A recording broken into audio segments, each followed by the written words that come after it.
사사기 12장 1절에서 4절. 에브라임 사람들이 모여 북쪽으로 가서 입다에게 이르되, 내가 암몬 자손과 싸우러 건너갈 때에 어찌하여 우리를 불러 너와 함께 가게 하지 아니하였느냐? 우리가 반드시 너와 네 집을 불사르리라 하니, 입다가 그들에게 이르되, 나와 내 백성이 암몬 자손과 크게 싸울 때에 내가 너희를 부르되 너희가 나를 그들의 손에서 구원하지 아니한 고로 나는 너희가 도와주지 아니한 것을 보고 내 목숨을 돌보지 아니하고 건너가서 암몬 자손을 쳤더니 여호와께서 그들을 내 손에 넘겨주셨거늘 너희가 어찌하여 오늘 내게 올라와서 나와 더불어 싸우고자 하느냐 하니라.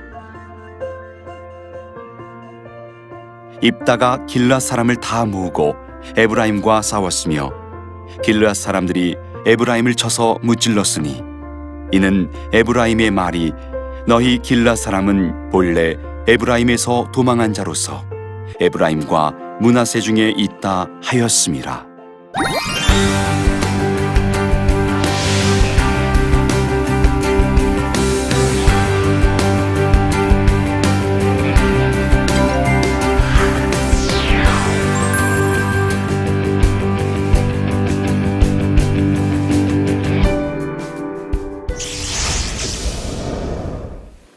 안녕하세요. 생명의 빛 광성교회 이춘태 목사입니다.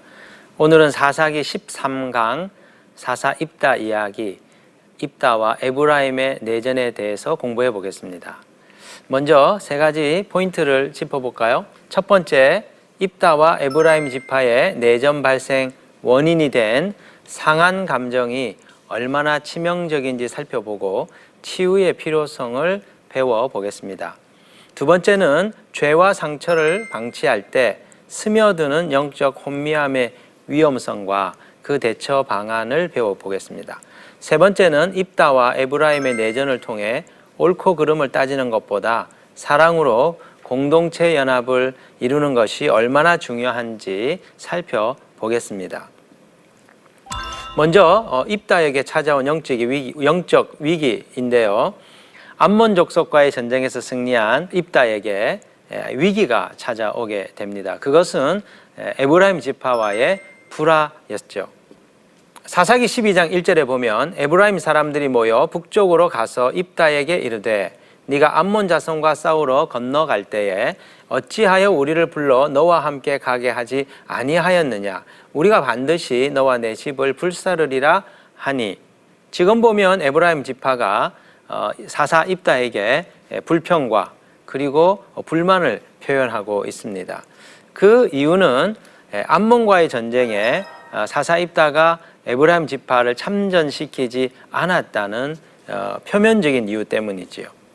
그러나 사실은 이들의 주장은 옳지 않은 것이었습니다. 왜냐? 입다는 에브라임 지파를 처음부터 전쟁에 참여하도록 초청했기 때문이죠. 사사기 12장 2절에 보면 입다가 하는 말이 나옵니다.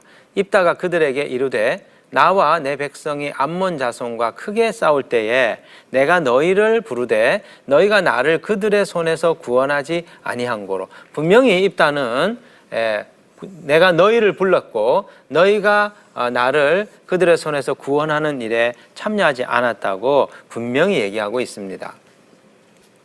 그렇다면 에브라임 지파는 왜 지금 입다에게 이렇게 화를 내고 불만을 표현하고 있는 걸까요?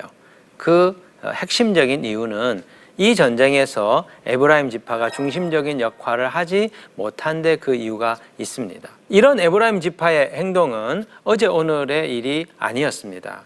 우리가 사사기 8장에서도 살펴보았던 것처럼 사사 기드온이 미디안과의 전쟁에서도 동일한 불만을 표현한 것들을 살펴보았기 때문이죠. 여전히 에브라임 지파는 변하지 않은 미성숙함으로 지금 이스라엘 공동체를 위기에, 또 이스라엘 공동체를 분열의 상황으로 몰고 가고 있었습니다. 기드온과 입다의 차이는, 기드온은 그들의 불만들을 용납하고 수용하면서 공동체의 하나됨을 유지하는 데 애를 많이 쓴 반면, 입다는 이 부분들에 있어서 관가하는 실수를 범하게 되는 것이죠. 여기서 우리가 이 에브라임 지파에 반복되는 이 같은 행동을 통해서 우리가 교훈을 받아야 될 필요가 있습니다. 종종 우리는 우리 마음에 일어나는 이 자존심을 잘 다루지 못함으로 우리의 공동체를 위기에 빠뜨리게 되는 우를 범하곤 하기 때문입니다. 사실 오늘 한국 교회에 많은 분열과 어려움이 있죠. 교회들마다 서로 갈등하고 반목하고 또 선교단체마다 하나 되지 못하고 깨어지는 이런 아픔들을 여러 번 저희가 겪고 있습니다. 그 이유는 뭐냐면 외적으로는 거대한 이슈를 가지고 함께 할 수 없다고 분열되지만 사실 그 내면에 있는 사정을 잘 살펴보면 결국 우리 자신이 중심적인 역할을 하지 못할 때 자존심이 상하게 되고 이 상한 이 마음을 다스리지 못함으로 인하여 하나님의 공동체를 깨트리게 되는 그런 영적인 실수들을 범하게 되는 것이죠. 그래서 하나님의 나라의 일들을 하는 일꾼들에게 중요한 것은 마음을 다스리는 것, 자신의 감정을 잘 다스리며 하나님의 일을 위하여 순종하고 또 영적 권위를 존중하고 나와 다른 사람들을 인정하며 그들과 함께 마음을 맞추어 주님의 그 부르심의 일들을 이루어 나가고자 하는 성숙한 태도가 우리들의 마음 안에 필요하다고 생각이 됩니다. 두 번째로 입다에게 찾아온 영적인 위기의 원인은 시기와 질투 때문이었습니다. 에브라임 지파가 입다에게 시비를 걸고 있는 또 하나의 이유는 그들 마음에 있는 질투심, 시기심 때문이었죠. 사사기 12장 4절에 보면 입다가 길르앗 사람을 다 모으고 에브라임과 싸웠으며 길르앗 사람들이 에브라임을 쳐서 무찔렀으니 이는 에브라임의 말이 너희 길르앗 사람은 본래 에브라임에서 도망한 자로서 에브라임과 므낫세 중에 있다 하였습니다. 여기 길르앗 족속에 대한 에브라임 사람들의 평상시의 태도, 평상시의 그들의 관점이 기록이 되어 있습니다. 너희 길르앗 사람은 원래 에브라임에서 도망친 자들이야. 어떤 면에서 에브라임이나 므낫세의 영토에 빌붙어 살고 있는 정말 천하고 천한 그런 존재들이라고 무시하는 이런 생각들을 평상시에 가지고 있었던 겁니다. 그런데 지금 상황이 어떻습니까? 에브라임 지파가 그토록 멸시하고 무시했던 이 길르앗 족속들이 암몬과의 전쟁에서 승리의 주역이 되자 이것을 견디지 못한 것이죠. 마음에 시기와 질투심이 일어나서 이 입다에게 지금 시비를 걸고 있는 것입니다. 그런데 우리의 삶을 잘 살펴보아도 나와 함께 경쟁하던 사람이 나보다도 열등했던 사람들이 중요한 역할을 맡게 되고 탁월한 이 성취와 업적을 이루게 될 때 우리 마음에 피어오르는 이 시기심과 질투심이 있다는 것을 우리가 발견하게 됩니다. 그런데 중요한 것은 이 시기와 질투가 일어날 때 이것을 예수님의 십자가의 못을 받고 우리 안에 일어나는 이 죄악된 육신적인 이 감정들을 잘 다루지 못한다면 이것이 하나님의 공동체를 파괴하고 이것이 우리의 영적인 삶을 깨트리는 아주 중요한 단초가 된다는 것을 오늘 본문이 우리에게 교훈해 주고 있는 것이죠. 이런 점에서 우리가 평상시에 우리 내면의 훈련을 해야 될 필요가 있습니다. 나보다 남을 낮게 여기고 다른 사람들이 중요한 역할을 맡게 되고 다른 사람들이 업적과 성취를 이루게 될 때 그것을 내가 나의 일처럼 기뻐할 수 있는 그런 넉넉한 마음을 간직하는 훈련을 해야 될 필요가 있습니다. 빌립보서 2장 3절에 사도 바울이 뭐라고 권면합니까? 아무 일에든지 다툼이나 허용으로 하지 말고 오직 겸손한 마음으로 각각 자기보다 남을 낮게 여기고 자신보다 다른 사람들을 높이고 존중하고 그의 권위 아래 머물러서 함께 살아갈 수 있는 함께 하나님 나라 일을 행할 수 있는 삶의 태도, 그것이 우리 그리스도인들이 취득해야 되는 간직해야 되는 내적인 태도라고 성경을 통해서 말씀하고 있습니다. 만일 우리의 마음에 피어나는 시기와 질투 그리고 상한 자존심을 다스리지 못한다면 어떤 일이 벌어질까요? 걷잡을 수 없는 괴물과 같은 그런 인간성이 우리 안에 생겨나는 것들을 보게 됩니다. 사사기 12장 1절에 보면 이 에브라임 지파 사람들이 동족인 길르앗 사람들에게 하는 얘기가 나오죠. 에브라임 사람들이 모여 북쪽으로 가서 입다에게 이르되 네가 암몬 자손과 싸우러 건너갈 때에 어찌하여 우리를 불러 너와 함께 가게 하지 아니하였느냐. 우리가 반드시 너와 내 집을 불사르리라 하니. 여기 한번 보십시오. 같은 형제 자매들입니다. 그런데 자신을 전쟁에 불러주지 않았다라고 하는 오해, 그리고 그들의 왜곡된 생각 때문에 지금 동족을 불태워버리겠다라고 하는 아주 독한 말을 지금 하고 있습니다. 어떻게 동족에게, 어떻게 형제 자매들에게, 어떻게 같은 믿음 생활을 하고 있는 성도들에게 이런 독한 말을 할 수 있는 걸까요?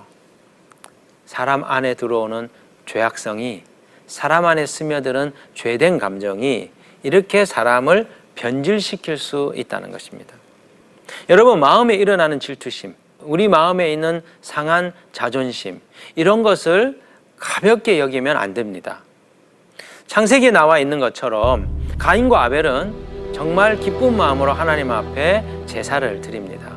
그런데 하나님께서 아벨의 제사를 받으시고 가인의 제사를 받지 않았을 때 가인은 동생에 대한 질투심에 사로잡히게 됩니다. 그리고 동생을 죽이고자 하는 분노에 휩싸이게 되죠. 하나님께서 그에게 경고하십니다. 네 마음에 있는 그 분노를 잘 다스리라. 지금 죄악이 너의 문턱을 넘기 위하여 지금 기다리고 있다라고 경고해 줍니다. 하지만 질투라고 하는 감정, 분노라고 하는 그 감정을 다스리지 못해 아우를 살인하게 되는 죄에 빠져버리게 되는 것이죠. 여러분, 죄는 우리 마음에 일어나는 자그마한 상한 감정에서부터 시작됩니다. 그런 점에서 우리는 우리 마음에 일어나고 있는 시기와 질투, 자존심이 상하는 부분들을 소홀히 하지 아니하고 이것을 잘 다룰 필요가 있는 것이죠. 자, 상한 마음을 방치하면 어떤 일이 벌어지는 걸까요? 상한 마음을 방치하면 영적인 혼미함이 찾아와 죄를 분별하지 못하게 되는 그런 결과들이 나타나게 됩니다.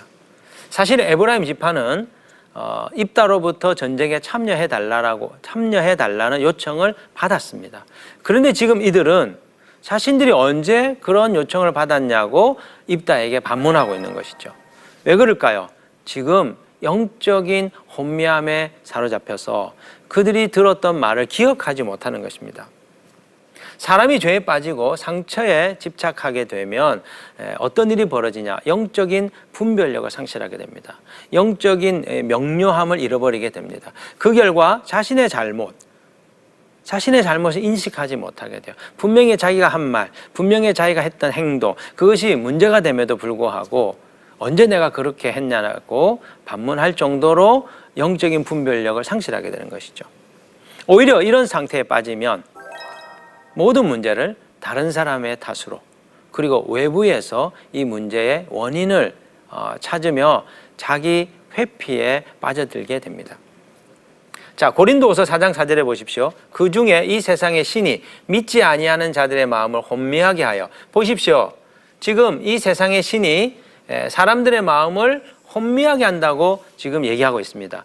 왜 이런 일이 벌어집니까? 사람이 죄를 받아들이게 될 때, 죄에 연루될 때 세상의 신이 우리들의 눈을 가리기 때문이죠.